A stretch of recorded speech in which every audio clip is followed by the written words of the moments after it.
The Prairie Fire and a Family's Desperate Stand. Author Eleanor Vance, published 1888.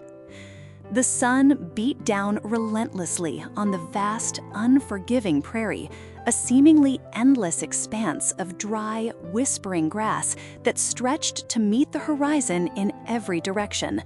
The air, thick with dust and the scent of parched earth, shimmered with an oppressive heat that promised no relief. In the heart of this desolate landscape stood a small, isolated sod house, its walls a testament to the sheer will of the family within. Johnathan Miller, his face etched with the deep lines of hardship and determination, wiped a calloused hand across his brow, his eyes scanning the distance with a practiced vigilance. His wife, Sarah, a woman of quiet strength, was inside, tending to their 3 young children: 10-year-old Thomas, a boy already showing the resilience of his father; 8-year-old Emily, with her bright, observant eyes; and little 5-year-old Lily, whose laughter, even in these trying times, was a beacon of hope. Their existence was a daily struggle against the elements, a constant battle for survival in a land that offered both immense beauty and terrifying peril. One sweltering afternoon, a subtle shift in the wind brought with it a distinct, unsettling scent, the unmistakable odor of smoke. Johnathan's heart leaped into his throat. He immediately knew what it meant: prairie fire. A force of nature so destructive, so swift that it could erase everything they had built in mere moments. He sprinted to the highest point near their sod house, a small rise that offered a meager vantage point. What he saw sent a chill through his bones: a dark, ominous plume rising on the western horizon, growing larger and more defined with terrifying speed. The wind was whipping it towards them, a monstrous, hungry entity devouring everything in its path. Panic, a cold, unwelcome guest, threatened to engulf him, but Johnathan, a man forged in the crucible of this harsh land, pushed it back. He had to think, to act for the sake of his family. He raced back to the sod house, his voice urgent but controlled. "Sarah, Thomas, Emily, we have a fire coming, a big one, west side." Sarah, her face paling but her movements swift, gathered Lily into her arms. Thomas, understanding the gravity of the situation, grabbed a bucket. Emily, though trembling, began to help her mother secure the windows. Their small, tightly knit family moved with a synchronized efficiency born of years of facing adversity together. Johnathan barked orders, his mind already racing through the limited options they possessed. The nearest river was miles away, too far to reach with the fire advancing so rapidly. Their only defense was the earth itself and the small, hard-won knowledge of prairie survival. Their first priority was to create a fire break, a desperate attempt to starve the inferno of its fuel. Johnathan and Thomas, armed with spades, began to dig a trench around the sod house, a narrow strip of bare earth intended to halt the advancing flames.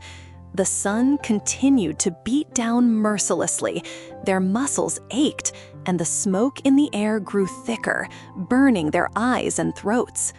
Sarah and Emily helped carry water from their meager well, pouring it onto the newly turned earth, hoping to dampen it enough to slow the fire's progress.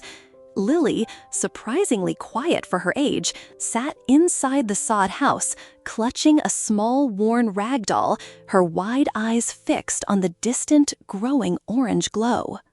The roar of the approaching fire was becoming a tangible presence, a deep, menacing growl that vibrated through the very ground beneath their feet. As the fire drew closer, the sky transformed into an apocalyptic tableau of smoke and ember-laden clouds. The air grew hotter, a suffocating blanket that stole their breath. The wind, now a furious gale, whipped sparks and burning debris ahead of the main blaze, igniting small, isolated fires around their newly dug firebreak. Sarah and Emily, using wet sacks and blankets, beat frantically at these rogue flames, their faces smudged with ash, their arms aching. Johnathan and Thomas continued their relentless digging, their shovels striking the earth with desperate rhythm. The heat was almost unbearable, the roar of the fire deafening. They could feel the intense heat radiating from the approaching wall of flame, a living, breathing monster intent on consuming everything. The fire reached their firebreak, a terrifying wave of orange and red. For a moment, it seemed as if their efforts might be in vain. The flames leaped, danced, and twisted, some smaller tongues of fire managing to skip over their meager barrier. But Johnathan, with a strength born of sheer will, held his ground, swinging his shovel, kicking dirt onto the encroaching flames. Thomas, mirroring his father's determination, fought alongside him, a young warrior defending his home. Sarah and Emily worked tirelessly, beating back the smaller fires, their eyes stinging with smoke, their lungs burning. The sod house, a humble structure, was their only refuge, a fortress against the inferno. The desperate struggle continued, minute after agonizing minute, as the family fought for their very lives against the overwhelming power of nature. Inside the sod house, Lily began to cry, her small body trembling with fear. Sarah rushed to her, pulling her close, murmuring words of comfort, even as her own heart hammered against her ribs. Emily, catching her breath, wiped away a tear and returned to her task. The thick sod walls provided a surprising amount of insulation, but the air inside was rapidly becoming stale and hot. They could hear the crackling and roaring outside, a constant, terrifying reminder of the danger that surrounded them. Johnathan occasionally peered through a small, shuttered opening, his face grim, his gaze fixed on the battle unfolding just outside their door. The heat was immense, even through the thick walls, and the light from the fire cast an eerie, dancing glow within the darkened interior of their home. The battle raged for what felt like an eternity. The roar of the fire intensified, then, almost imperceptibly, began to lessen. The wind, which had been a furious ally to the flames, started to shift, pushing the main body of the fire further to the north, away from their immediate vicinity. Johnathan, exhausted but filled with a glimmer of hope, dropped his shovel, leaning heavily against the sod wall. Thomas collapsed beside him, panting, his face streaked with soot and sweat. Sarah and Emily, their arms weary, looked at each other, relief slowly dawning in their eyes. The immediate threat had passed, but the danger was far from over. Small, smoldering embers still dotted the landscape, and the air remained thick with smoke. Cautiously, Johnathan opened the heavy wooden door. The world outside was transformed. The vibrant green of the prairie grass was gone, replaced by a desolate, blackened expanse stretching as far as the eye could see. Wisps of smoke still curled from the charred earth, and the air was heavy with the smell of ash and destruction. Cautiously, Johnathan opened the heavy wooden door. The world outside was transformed. The vibrant green of the prairie grass was gone, replaced by a desolate, blackened expanse stretching as far as the eye could see. Wisps of smoke still curled from the charred earth, and the air was heavy with the smell of ash and destruction. Cautiously, Johnathan opened the heavy wooden door. The world outside was transformed. The vibrant green of the prairie grass was gone, replaced by a desolate, blackened expanse stretching as far as the eye could see. Wisps of smoke still curled from the charred earth, and the air was heavy with the smell of ash and destruction. But their sod house, a beacon of resilience, stood firm, a solitary island in a sea of desolation.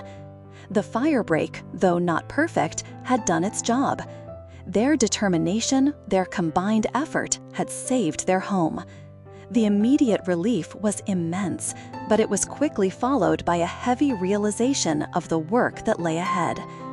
The days that followed were a testament to the family's unwavering spirit. The immediate danger was gone, but the aftermath was a stark reminder of their vulnerability. The land around them, once teeming with life, was now a barren wasteland. Their small patch of cultivated land, their fledgling crops, had been utterly destroyed. The well, miraculously, remained untouched, providing their most basic need, water. Johnathan, despite his exhaustion, immediately began to assess the damage, his mind already formulating plans for rebuilding. Sarah, with her practical nature, started to organize their remaining supplies, stretching their meager provisions as far as possible. The children, though subdued by the experience, quickly adapted, helping where they could. They understood the gravity of their situation.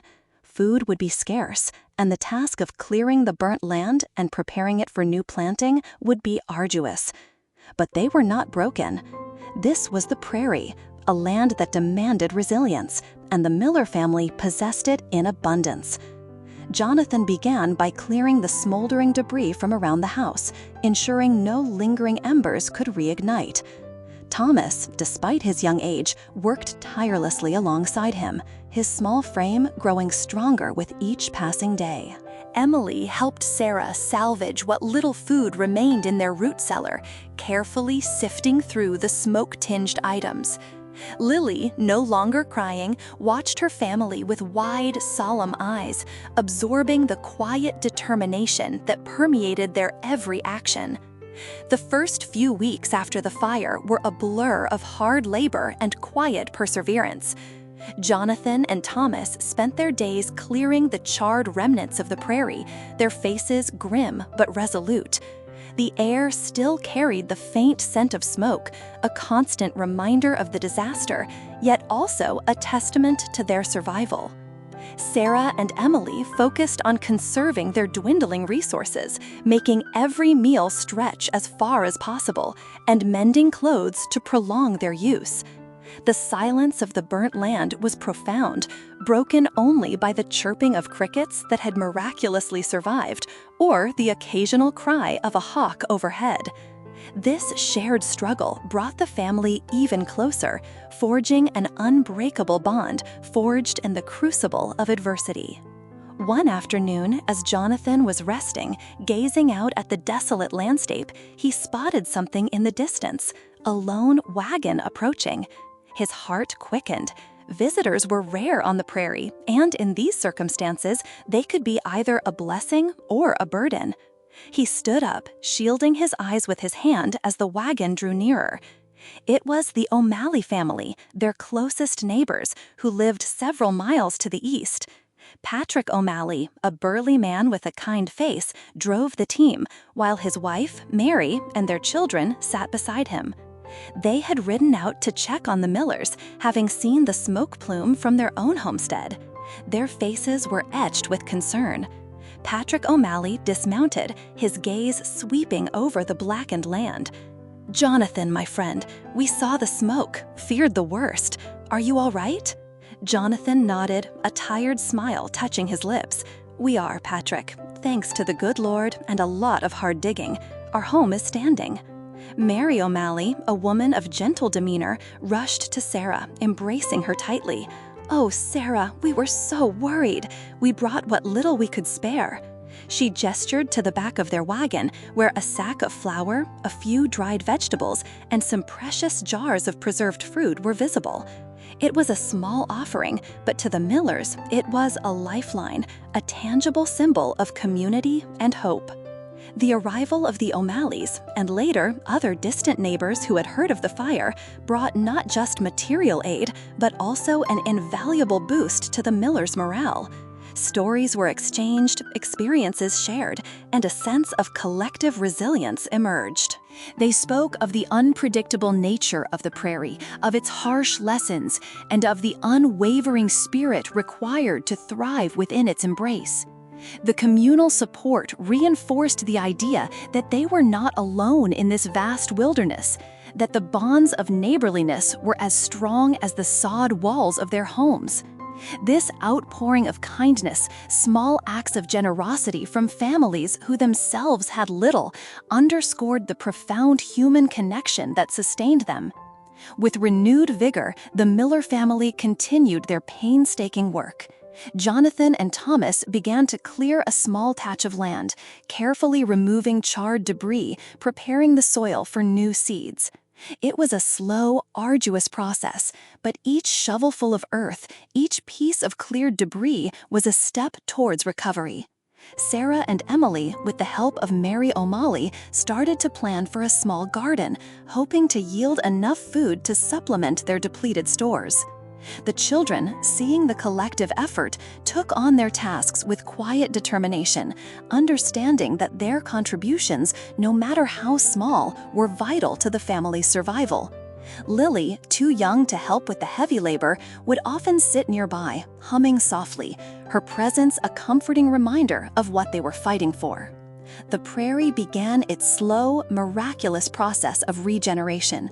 Despite the widespread destruction, tiny green shoots began to emerge from the blackened earth, a testament to nature's enduring power.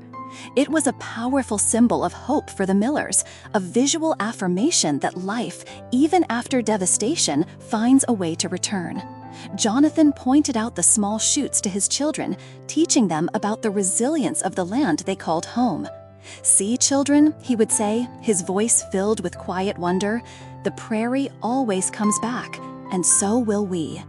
This visual evidence of renewal buoyed their spirits, fueling their determination to rebuild and thrive.